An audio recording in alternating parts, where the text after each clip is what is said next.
interesting seeing this trio that, you know, the start of the DPC last year, they showed up and, you know, they were on Hellbear Smashers and it didn't actually go so well for them. But here, the second go-around, they are experiencing huge amounts of success. And like Stormer said, you know, people say maybe it's just an online thing, but he thinks that the gap between the two teams, these older teams that have been to LANs and been successful versus guys like Gaimin Gladiators who have managed to perform super well online, he thinks the difference is very small. It's definitely closer than it used to be. It's also what every up-and-coming team's going to say, right? You know, yeah, he's going to tell yourself, hey guys, we can beat him, even if you go like 0-30. Yeah, that is the correct mentality to have. No one's unbeatable in this game. At any point, you can lose your edge, you can fall behind. Even some of these rosters, you know, there's a lot of ex-Viking GG players in this game. You can be on a lot of teams that don't work, but once you get that magic formula and it starts working, that's when Dota feels really good to play. Yeah, absolutely. Early rune trades. Toby's all on his own up here, but yeah, might not know it. Well, he's going to be quickly surrounded, double slows, and now a straight-up spear should spell the end of him. A good start for Celery. I would have thought they would have given that to Boom, but apparently not. Meanwhile, they're still fighting out this bottom lane as Tofu thought they were going to be able to chase down Fishman. No such luck. They are going to force a TP out of Ace, but at the same time, they did do some significant damage. So the Weaver Tidehunter lane up against a starting tri-lane from Entity? What do you think about this? No, you don't tri-lane this. Okay. Just lend a helping hand. I'm not even sure that trade went super well for them, but this is generally a Razor free farm lane. Like, you don't have to tri-lane this just because the link is so powerful versus almost any melee offlaner. And of course, this Ench got first blood, so you don't want to leave DP up here too alone. He's going to spend that on a decent amount of regen and stick. He's going to be pretty happy. Already taking this melee creep. Skyrath Mage trying to do battle with Celery, but he took the early melee creep, and Skyrath does not have the greatest armor, so the creep is going to do some serious work, but at the same time, the nukes coming out from the Skyrath Mage are a bit too much. Oh, he got the courier, though, right before the creep died. Well played, Celery. What a hero. Doing it for the boys. Now they're going to go on to Toby. Some pretty good damage here. He does have a lot of stick charges. But even that, they're not going to slow down. There's nothing really to stop him. But part of that's got to be the fact he doesn't have Spirit Siphons just yet. Yeah, I mean, this is why first bloods on these runes matter a lot. Like, it's already swaying this top lane to a huge degree. Because Celery gets a free salve off that, so he can trade with Sky on the side, salve up, play aggressive. They get to level 2 slightly faster, so they can make that go attempt. This is why sometimes these runes, like, you got to be wary if you want to actually get in these early engagements or not, because they have huge consequences. We're already seeing it here. This PA is off to an amazing start. And they're not done even more. Jeez. They're just killers over here. Tomy. Ooh, you got Fog. Fog, they'll be fine. I'll chase after Toby a little bit here. Now that he's got Spirit Siphon, should be a little bit better for trading. Should be able to stand up to this bully that is the Phantom Assassin. He's going to get a large creep here from this tri-camp, though, and not the best early creep he can get, but Sench. This hero's all about snowballing. There's a reason why I'm kind of focusing on it in the early game, because he has a decent matchup and he had the first blood, so it's kind of how much can he get done for his team. This mid lane is going to be a little bit of a wash. He has some gank potential, but we're saying that, and Storm's getting bullied pretty hard here. Yeah, it really is. 14-3, 11-1, not too bad on the Sand King, but then again, the early levels of Sand King are always the roughest ones, right? When you've got low levels of Sandstorm, and heroes just can stand there and fight you if they want. Definitely rough. This is really rough, though, having to walk all the way back to base, having to burrow strike back to base. Not the best feeling. All right, well. This early game. Celery goes off to a really good start, and Boom it does well. All they have to do is just kind of draw even in this bottom lane, and I think Gaimin Gladiators is going to be really happy. Yeah, and I think they're pretty happy with bottom lane, too. Just Ace being able to get a decent amount. You see the Ghost Creep go to work. Celery, they turn around on him, doing a lot of damage, and he does have stick charges here. So he'll be okay. The Ghost Creep slowing down Toby quite a bit. Oh, he actually got him with that last hit. He still had a salve. He could have maybe survived, but perhaps it wasn't worth, you know, wasting a salve for just to be able to limp around a little bit longer. He'll go back to base and perhaps bring Dyrachyo some fresh items. This lane's all about Phantom Assassin though. Like even if the Sench dies once or twice, he bought multiple salves. Durachio's already up to his ring, so he's feeling pretty good on this lane and how his game's gonna progress. See bottom, Weaver likely gonna go down here in the trade. Yeah, he's just dead. He tries to commit for the kill onto Fishman. He does get it. The Buck actually managed to finish him off there, and pretty decent amount of damage to Crystallis as well. Good boost for Razor, and it also means this Bane can come back, salve his core up. So you always rather have the support die. I mean, obviously the core gets the solo XP, but on the flip side, Razor's not a core who likes to buy a lot of early regions, so if these trades do go your way, it does mean he gets that fresh refill from the fountain, so to say. Yeah. He can bring some items, and now he gets his free glove. They're definitely favoring the Razor in that exchange, but at the same time, like, he's just getting a decent amount down here, just in terms of the CS battle. He's pretty much tied. Yeah, this is supposed to be a matchup he just runs over, right? But it's not actually being the case at all. Perhaps part of it is this awkward bit of what used to be great synergy between Bane and Razor, now a little bit harder to work with than it used to be. Just a little bit. Definitely a bit awkward. I also think the early minus armor on this lane, especially with level 2 bugs, this Weaver hero, he is still a very strong laner. You have to be careful on these trades. He can also abuse these side camp pulls really well. Like, if Dire abuses his upper camp, they threaten the pull, force his entity to come up the lane, and that's when they're super susceptible. This Razor gets gushed and bugged on. He doesn't want to just sit there and trade. Celery doing a good job forcing one Spirit Siphon charge out of Toby, chasing him out of lane a bit. There's the second Siphon. He's not going to have Siphons for a bit, but... And he does have a Satyr creep here as well, so there might be some aggressive action here. What do you go for? Do you go for the big creep for the nuke, or do you think like the Purge creep for the slow and the kill? I usually take the big creep. Yeah, just go for the bully. Yeah, it's a lot of damage, a lot of nuke power. I'm surprised Durachio didn't play up with him there, because this Skyrath is super susceptible. Like, he gets daggered here. Very bold play. Durachio deciding to go for that pull instead, which it is stacked, so they'll get a decent amount of value.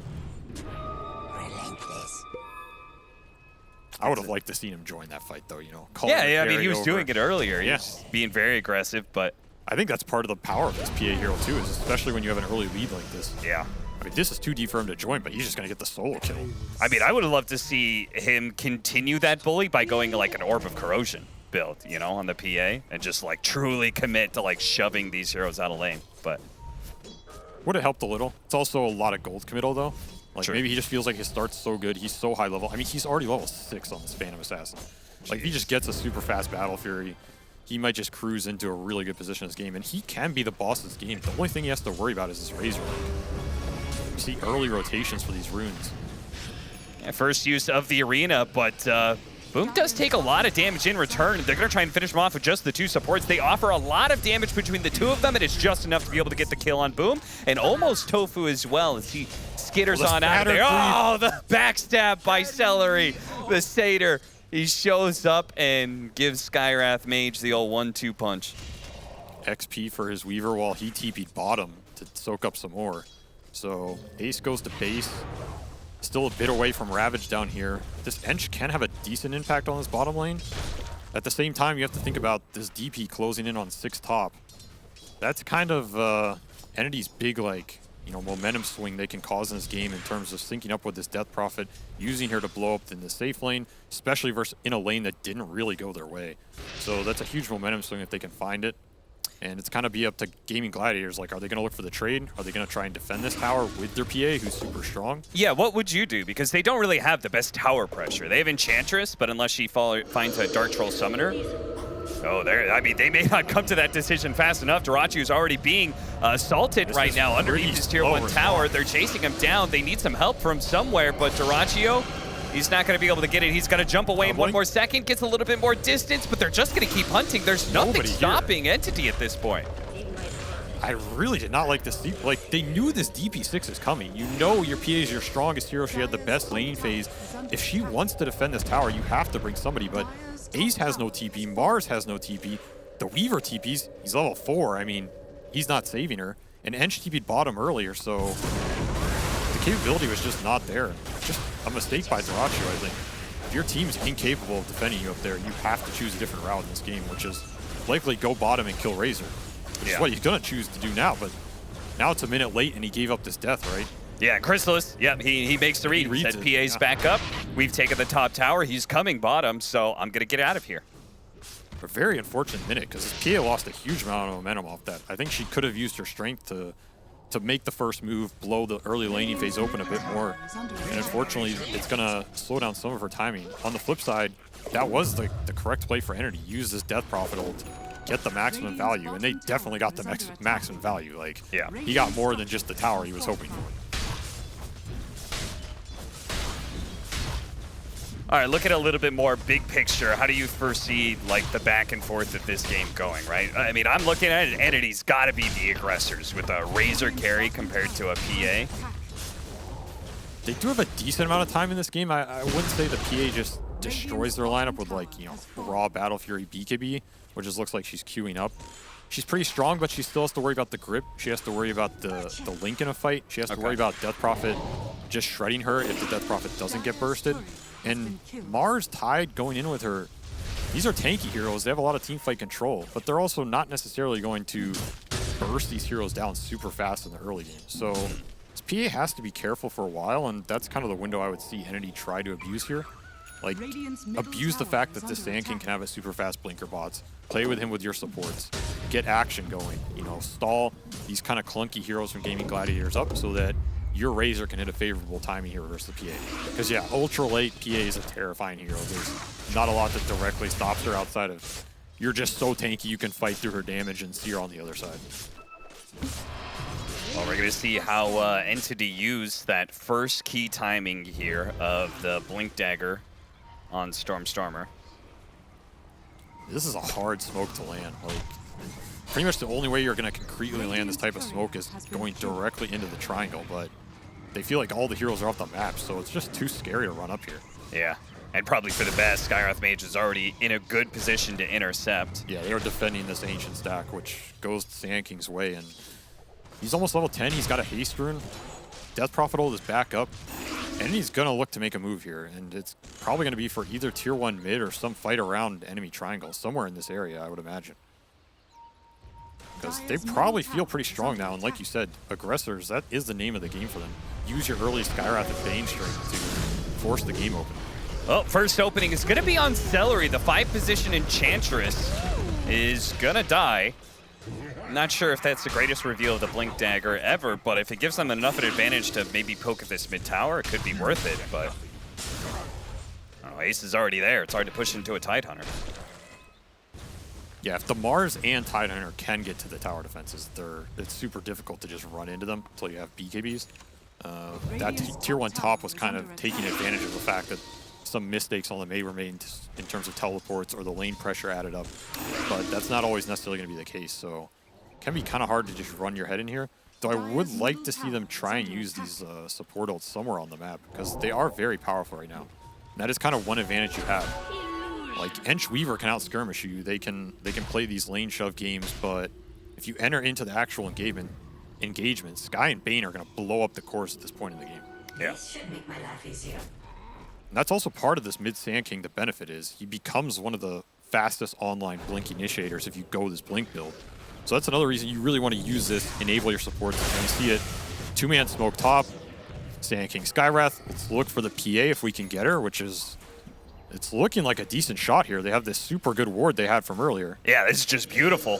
One of the few times that PA is not going to be in the triangle. They find her, quickly execute her, and now they're going to be able to rotate into mid with the Exorcism already popped. Just, you know, picture perfect pick off into tower pressure. Yeah, really nice, really good flow for them. The Razor doing exactly what he wants to do, which is not come to this fight unless he has to. And DP ult's going to bring all of Gaimin Gladiators here. And they're not going to feel good about this because their PA is dead. So what are you defending your side of the map for right now? Yeah. Pretty much nothing. And I think something to keep in mind about after some of these moves is like, you know, you don't want to overextend. Like, I think Entity, maybe they can push that Exorcism a little bit farther, but they don't need to. Another way to think about it is go back, get some of the lanes out, and force Gaimin Gladiators to split up again, which is where your Bane and Skywrath can take advantage with that early Sand King Blink even more, right? Yeah. Like, every time Gaimin Gladiators has to group for one of those defenses, they can lose out on the map pressure. And if you set that up properly, your next move will be even better. And we see Fishman's looking bottom. Has grip, but just missed it.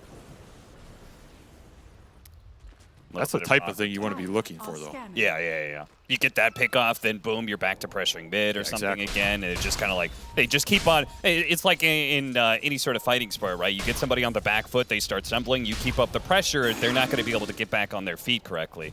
And, yeah, unless you're Iron Mike, then you never go down. Got that iron jaw, just tank the shot straight to the face, no problem. We see another two-man smoke top, though. They're looking for this Weaver. They miss him. Ships in the night, literally. Bugs? Okay, they see the bugs. They know where the Weaver is now, but he's already gone. On the flip side, if you make these early moves and you spend a lot of time committing to them and they get wasted, this feels really bad because the lanes aren't going in. The PA gets the farm. It's this early Saiyan King timing that isn't getting put to use. And this hero from mid can scale. Like, he's going to have a pretty decent game. That's kind of what this bots build lets you do. Play the map more, push more of the ways and join the fights. So it's not like his game's getting destroyed or anything, but we still haven't seen a big move from Gaming Gladiators, it feels like. Have we seen a single Ravage this game? No. And we saw one arena mid, I think that's it. So they're having troubles kind of syncing up these spells. Maybe they're just choosing to farm for later timing, which Ace really does like this Ags Tidehunter timing. It can be extremely powerful with the PA daggers, letting her choose when to jump just by kiting out the fight. Yeah. But it's a question of you're going up against this BKB timing from Entity, which might just be stronger. Like, this Razor's closing in on his, and Death Prophet will also get one. What happens if Entity just decide to force the Roche with their BKB timing? Is your Ags Tide going to be ready for that fight? Right. That's a big question.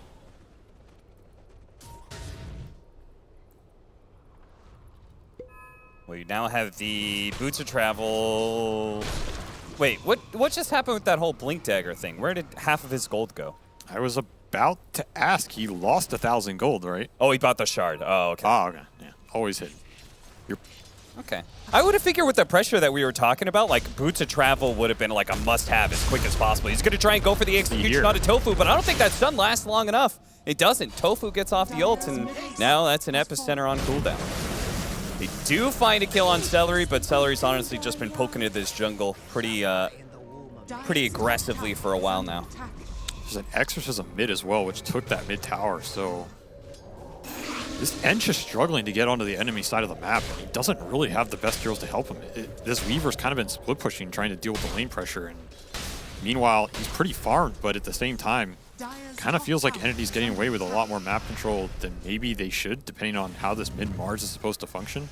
I really have not felt Boom's impact this game. I think this mid-Mars is it's a very hard hero to use in some ways, but at the same time, like, you don't want to put this hero mid and then just kind of have him farming versus what feels like DP and Razor, which are going to do a decent versus him with their timing.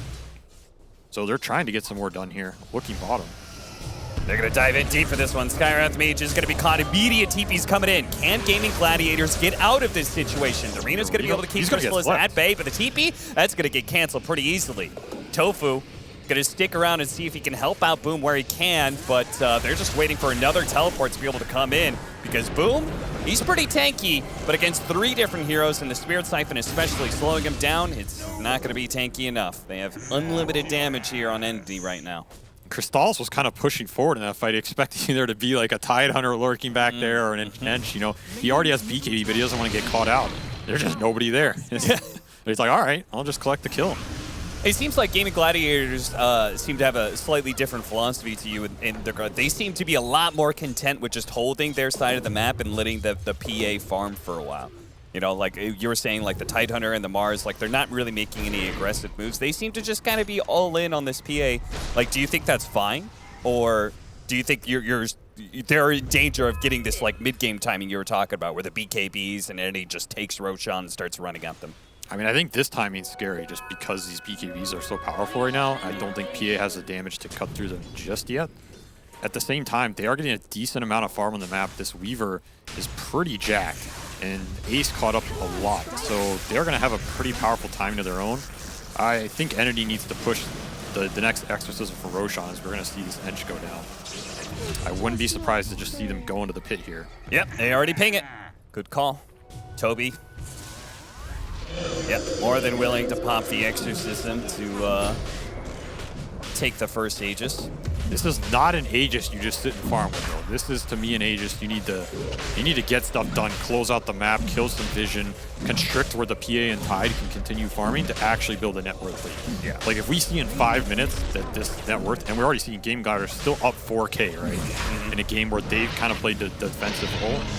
If that net worth lead hasn't shrunk or gone in entity's favor with this Aegis, I consider it not a great use of it. So I would really like to see them continue to push the advantage, because you're talking about, is Gaming Gladiators okay kind of resting here for this PA to come online? We see another missed arena. All the more reason, right? Arena on cooldown. You've got an Aegis. I feel like Entity just, any fight they can take, any fight that is offered to them by Gaming Gladiators, any pick-off all around the map, just go for it. To me, it's on Stormstormer, though, because he is their initiator. He's their, like, one big stun catch type hero. DP Razor are not just going to run in and magically set up the fight for you. So if it does come, it's going to come out from him. Entity having the same read, so they have the right group of heroes here smoking up. Ace is a hard target for them to run into, though, because they don't have any breaks. Looks like they want to go for boom, but the smoke is broken. They're underneath the vision. Very awkward for Entity. Yeah, that's just so annoying. Dire's top tower is under attack. This is kind of one of those weird games where Entity wants to fight, they want to constrict the map, but how do you get that fight? It's not super obvious. One way is you can just take this top tier 2. You don't think they're going to fight you, take Outpost, and then kind of swing down. I think the alternative is you just straight up smoke triangle and try and find PA. Yeah, I was gonna say, like, why haven't we seen, like, they keep on running into this, like, Enchantress and, like, the Mars that is aggressively pushing out bottom, but they seem to have just ignored the fact that they know PA is farming in the triangle this entire time. I mean, you kind of know she's there, but it's another thing to actually get to her. And honestly, Gaming Gladiators have done a decent job at kind of blocking those smokes. So, like, as easy as it is to just, oh, let's smoke on her and kill her, it's also as easy for the enemy team to be like, hey, they want to smoke on our PA, let's block this and turn it into a buyback fight or deep on our vision that can be turned really bad really fast. And that's why Celery's already always operating in this area, right? Where he's just kind of like in front of the triangle area, somewhere in that river, so maybe more aggressively in the jungle. I mean, he's run into like 2 or 3 smokes at this point in time. So, I mean, I gotta say, job well done to him at least. Yep. And we will see this tier 2 forced up top. They're still losing out on the map. This is the kind of fight they want, though. They're gonna get off the epicenter. Enchantress already down. Do they have any stuns? Please tell me they have a stun. Oh no! He got body blocked.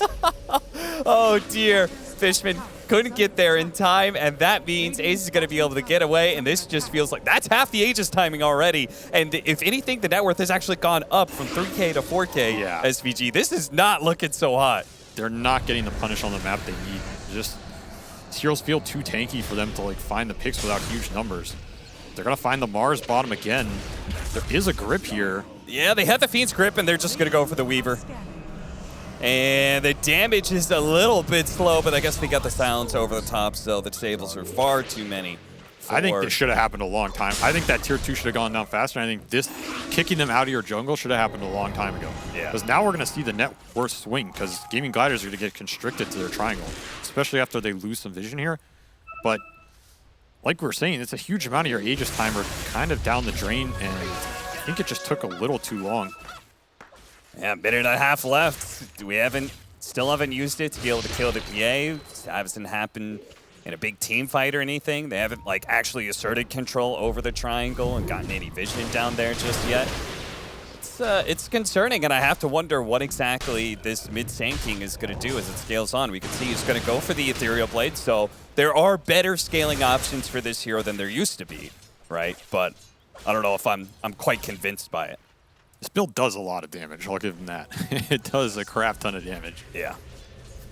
We're going to see here, like, this is an aggressive move by Gaming, to be honest, because they know everybody's going to respond here. Honestly, Ace, he probably should go down here. Yeah, for sure. He doesn't know where Bane is. It could have been a really fast catch. Super unfortunate team body block. Kind of messed up his pathing, but what can you do, you know? Sometimes your own teammates are your worst enemy. That's actually more the case a lot of times. Yeah. Are you saying in general sense or just your own personal experience? Well, probably both, but I'm sure many Dota players can attest. I saw this queued up by Toby earlier. He had the double plate mills queued up. They're going to go for the kill on Tofu. This time he's got it easily with the E-play. Yeah, you see the difference there. This does a lot of damage, so that'll put him up to level 20. But yeah, how many plate mails is enough? Yeah, he's up to 2 right now.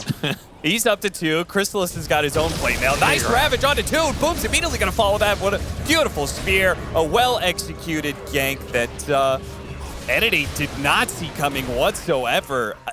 I was just about to say, Gaming Gladiators have their BKB. There's no reason that they can't fight back the moment Entity start getting a little too aggressive.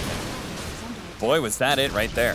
I think that's, to me, that's insane that you invade Triangle like that and you don't even de-ward that hill. Because that's what destroys him there. This Ob on this hill, just being up from earlier, there's always going to be some defensive ward there when you're playing a lineup with tied PA to defend this triangle, especially if a team's kind of playing on that part of the map. And they're doing it without Stormstormer, right? Like, yeah, he had already used his epicenter and E-play in the bottom lane. I mean, honestly, though, if he's there, he probably just dies as well. Sure, yeah. And this is the power of the PA in this PA Razor matchup where the Razor's the one getting jumped and stunned. Even if a Link comes out in a scenario like that, it's like too little, too late. Yeah. PA is going to chunk you, and the second those cores go down, the fight's impossible. So that's going to be a lesson for Entity this game. Try and not fight where you don't have the vision. Yeah, there it is. That Observer Ward, just seeing them the whole way through. Once again, Celery breaking a smoke. So chalk up yet another one for the 5 position. It's not the most glorious work in the world, but it's the necessary work of being in front of these ganks and making sure it's not one of your cores getting jumped on right away. Radiant are scanning. I mean, the worst target Entity can ever go on in this game is pretty much just Enchantress. Yeah. Like, any spells you use on her are just wasted. She's always going to have a buyback. She has a Force Staff. She might just live with the heals that this hero provides. So anytime Celery can put himself in that position, it's automatically good for his team in this game. Well, Fishman's saying vision is all important right now, so he bought a gem. Stormstormer has it. They haven't actually seen all the aggressive vision that's down from Gaming Gladiators right now, including a very aggressive mid ward, which is why Gaming Gladiators currently know there's like 5 people grouped up in this area. I guess those plate mails weren't enough. He needs a couple more, you know? yeah.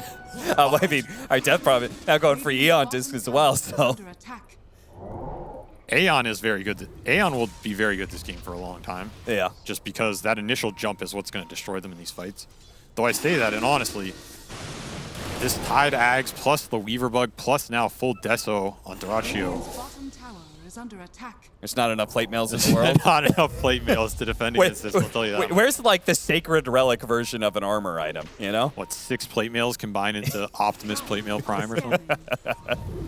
I have the power. Oh, boom, jumping in. Burrow Strike, not going to get him out of the arena. Stormstormer's stuck, and he's dead immediately. My goodness, that damage from Dyrachyo. He picks up the gems, trying to get away. Toby's right in the middle of everybody. They've got onto the PA. PA searching for a way out, and he sees Boom in the wings, able to jump over to the side here. They need Stormstormer to catch him. He needs to be able to catch up to these heroes. They catch Boom, but they need Dyrachyo. Dyrachyo got away with the gem. He's the big carry. He's looking for an opportunity. Goes up into the cliff, into the neutral camp, but they still see him. They still get the slow on him. They're going to be able to catch him, corral him, and bring him down. 14-12. Entity strike back in a much-needed team fight for them, because this was looking like a game that was about ready to spiral completely out of their control.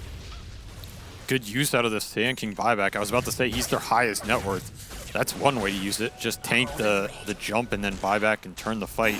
Honestly, the Razor Link is what wins in that fight. That PA can just not turn there. Ace still had the Ravage, but not finding a place to use it. And I must say, this Lotus Orb on Weaver can win them the fights, because he almost got the turnaround Link with that Lotus. It was a split second too late. So I honestly really like this itemization from Tofu. It's an item that destroys Razor if you ever get that Link back. And so something to look out for in these fights is, like, you Lotus this PA when she goes in. It's a long duration that this Razor doesn't want to link her. They might lose the fight in that interval. That said, 2 links helps, you know? True. Just get more of them. That's all you need. You can refresh the plate mail, so that's basically up to 4 or 5. You know? They're not going to have that Sand King buyback next time, though, so... Yeah. Once again, you really have to care about the vision and the initiation of this game. Yeah, so the next team fight, they need to be the ones Blink Burrow striking instead of getting Blink arena'd or ravaged in this case. And you know what helps you do that, Cap? Jim? Good old Harpy Scout. Oh, they got a Harpy Scout? Yep. Oh. Tally with the HOD on Skywrath. Never thought I'd say that in my life, but he's scouting everything right now. You don't see him through smoke, but they pop under this. This Harpy Scout could do a lot of work in these fights. So the first time, okay, just immediate blink ravage. They didn't see that one coming quick enough. Crystallis is going to be able to come in here and start draining away some damage. He's actually got a link on both the Mars as well as Dyrachyo right now. But Dyrachyo's still trying to man up, but he's lost too much damage and he needs to be able to get away from this Razor. But the BKB is lasting too long. The Ravage goes down as soon as the BKB falls, but the damage over time was enough to kill the PA on the side. Weaver does manage to get the execution onto Katomi, gets away from all that damage. Crystallis hunting for more as he still has the Eye of the Storm. Double Eye of the Storm's out, but the rest of Gaming Gladiators, they've all slid away back into the night. They will not be caught here. That was 2 Ravages from Ace. This Roche contest is not going to happen, and feels like a wasted buyback from Boom here. I mean, unless they think they can take it. I mean, they don't have double Eye of the Storm, but I feel like double Ravage is a little bit bigger of a deal. I mean, they're still in Epi. This Sand King has everything. This DP still has BKB up. They're going to I try. don't think this is a contest. Okay, they're going to go for the buy. They are all in trying. committed. Gaming Gladiators really want to be able to take this without the Ravages. Immediately Stormer. He managed to hit a huge Burrow Strike, getting it to the back line. Boom! Gets caught alongside Ace. Both the big tanky cores are dead already. And Dyrachyo, who bought back no for this BKB one. for 3. No BKB for a second. Gets caught by another Burrow. Tofu offering him it out. Does manage to get the Blink Strike away. But Entity, are they going to stop? You're not You know safe. damn well they're not going to. Crystallis catches up to him. The Lotus Orb, a nice bounce back of the Burrow Strike, but it's not going to be enough. Dead for 100 seconds, and Entity, a monster win off of Gaming Gladiators, perhaps just getting desperate not to give up that Roshan. I mean, looking at it in hindsight, SVG, obviously it wasn't a great idea, but if they had gone the other way, giving up an HSN Shard, would it have been that bad for Gaming Gladiators? It definitely hurts just because of the previous fight, but that's just a hard contest, honestly, just because this DP still had Exorcism and BKB and don't have any Ravages. So, like, and honestly, I feel like the Harpy Scout and the Vision, again, Sand King getting the initiation, it gives Razor free reign because he's not afraid of getting jumped. And that's what these fights are about. So, see Celery go down again. Feels like Vision was the name of the game here. And I guess that's where HOD is just broken this patch. It really is. Enchantress is broken because of Dark Troll Summoner, and HOD is broken because of the Harpy Scout, you know? There's probably a couple people who read those patch notes and were like, oh, this Harpy Scout is going to be the most broken thing in the patch. Yeah. He's like, I knew it. Never I wonder who else. Like, we saw it earlier with Taiga, who did HOD on this Harpy. I wonder who the first person was. On the same hero, too. Explains. Yeah, exactly. On the Skywrath Mage, who you normally think of just build mass null talismans, especially in this patch. But no, HOT being prioritized more and more by teams. And it's going to be an interesting meta for a bit, I think, SVG. For sure. Sand King, 25 now, so he gets this blind talent. This talent is an absurd talent, honestly. If he's alive when the BKB goes down on PA, she's going to get insanely crippled by this. In fact, I think Gaming Gladiators basically have to win a fight during these Ravages. Like, you need to ideally jump the Razor, because he's the worst. And you're probably going to wait out this Aegis timer in order to help do that, but it feels like if he gets a good link up on PA, the fight's just over. There's not enough damage coming out. And that's kind of the downside of this mid-Mars is he's not picking up a huge amount of that extra damage you need in the fights if your carry isn't able to hit people. Yeah. So if there wasn't that link reducing PA damage, it might feel different because you can go for the long fights, draw it out, play off daggers, this type of deal. But if someone gets Burrow Strike, Razor just runs in with a link, he still has a refresh for another one. Like, how does PA commit in these fights? Feels really hard. Do you think there is ever a point in the game where it becomes little of a factor that PA can commit through it, or is this just going to be continual, like, storyline to the game for the end 60 minutes? You know, it doesn't matter. Is it always going to be about that initiation, or can PA with enough net worth overcome it? It's hard to overcome, but you can get to a point where you start chunking him. Like, you have an MKB option here because this Razor went Butterfly. so your damage will escalate really fast with that item. But honestly, I still feel like at a certain point it's about these initiations from Ace, just because even if you're killing that Razor, you're giving DP a free fight. Sand King can wait out your BKB. It's almost like the point, you know, does PA need a refresher at some point for double BKB in this fight? Does Perma need Lotus on him? Do you need a Weaver Ags to come out somewhere, which is what he's looking at? They need some way to extend these fights, because if the initiation doesn't go their way, you need to play super long for this PA to be able to withstand the Razor pressure. And somehow, after all this, it's still like a 6K difference, so... Yeah. There's still a lot of gold on Dire's heroes, but it's also about what you do with it, right? Okay, And yeah. we have Boom going for, you know, the overwhelming blink. Ace still has his refresher from last fight. He hasn't gotten anything new. And his PA is working towards NKB, but this butterfly timing on Razor, and it feels like, you know, the double plate mill Aeon disc.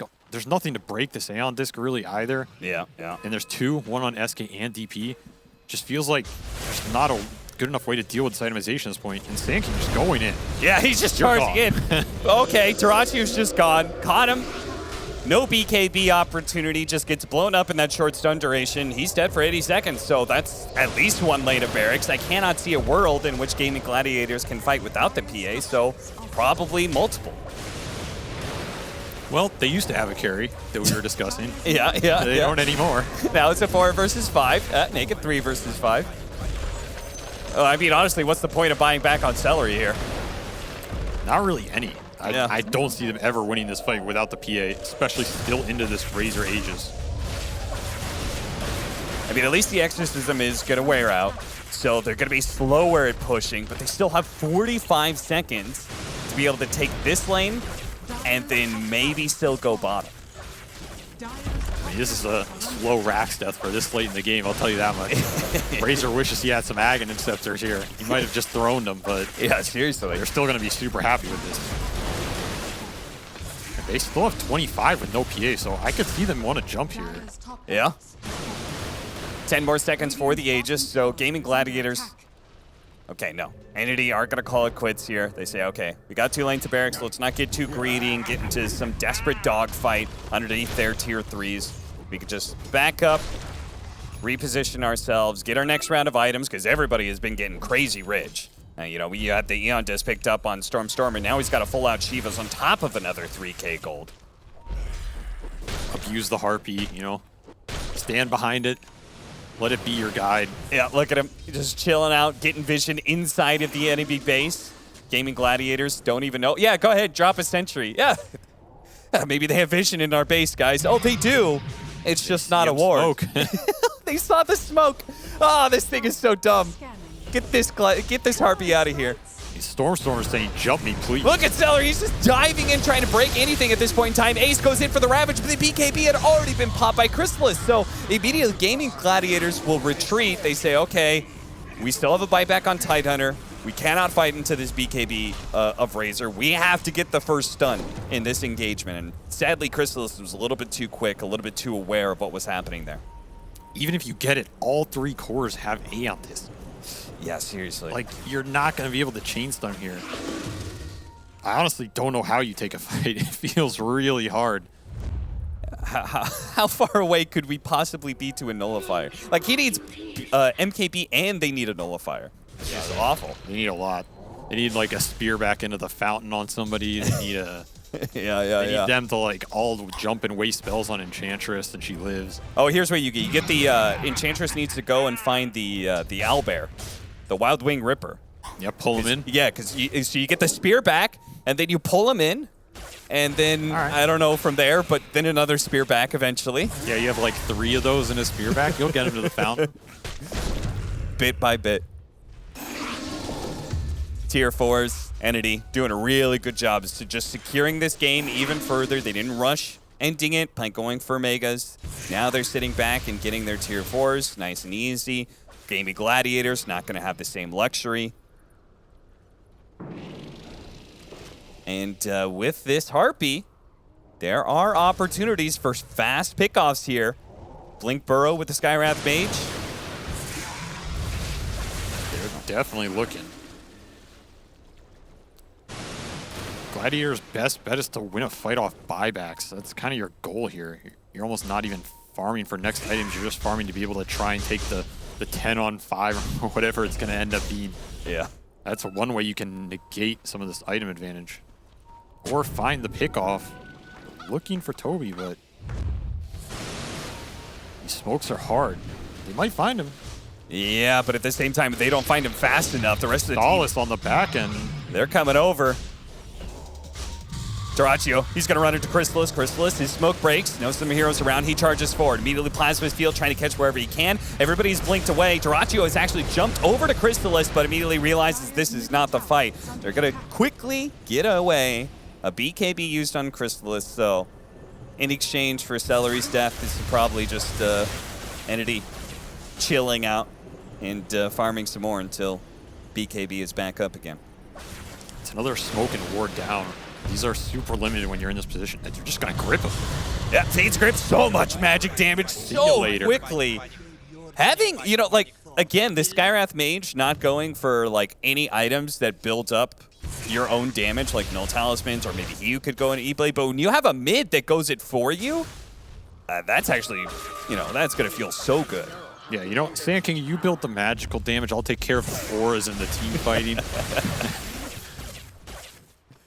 And now he's even got the Shard on Skywrath Mage, which I swear to God, I've only ever seen Purge do, playing his mid Skywrath. I mean, it was either him or Bane. Banes ain't doing much work this game, I'll tell you that much, so. That's true, that's true. Jump in, Stormstormer, misses out on the stun onto Tofu, so he's going to be able to get away, but still, the buildings are falling fast, and Boom doesn't have a buyback. Chrysalis, okay. Managed to pop the Aeon, managed to force the BKB as well. So they are going to be able to give themselves enough of a window for Boom to come back alive. Kind of where you wish you maybe had that smoke, but they do have one. Still, Crystallis can always refresh this Aeon too. Yeah. That's like a super annoying thing about this build. Even if you pop it once and you, all right, his Aeon's down, we can go. If he ever gets any of his items off, basically, he gets them all off, so. And how do you hide this smoke in the first place when they have this Harpy that can literally see somewhat into the base? Like, alarm bells are going to be ringing pretty quickly here if somebody doesn't show soon. That's why Gaimin Gladiators have to move as fast as possible. Oh, this could be really good. They need to be able to get this Ravage, and they do manage to hit him. Chrysalis, but it just, because of the neutral item, he gets it off immediately. The stun does not last long whatsoever. Immediately pops a refresher, pops his BKB. He's good, still has an A on disc. Gaimin Gladiators now they're going to be caught from behind. Stormstormer goes in. Dyrachyo, oh no! He jumped forward onto the bait, but immediately got Fiend's Grip. Ace was too slow on the Ravage to be able to save him. Dyrachyo's dead. Dyrachyo buys back, but the rest of his team is in shambles right now and rapidly retreating back to the base. Okay, Stormstormer going for 2 here. Doesn't even need the extra style points, but he does it anyway. E-blades Dyrachyo while he finishes off Boom. Remember when Stormstormer was getting bullied around by Boom in the mid lane? Boy, did he return that in spades. Yeah, remember when Lacoste said he hated mid Sand King? Oh, boy, did it look great this game. Really satisfying. They honestly played decent around their timings. I think that Aegis period was really bad for them. I mean, I didn't like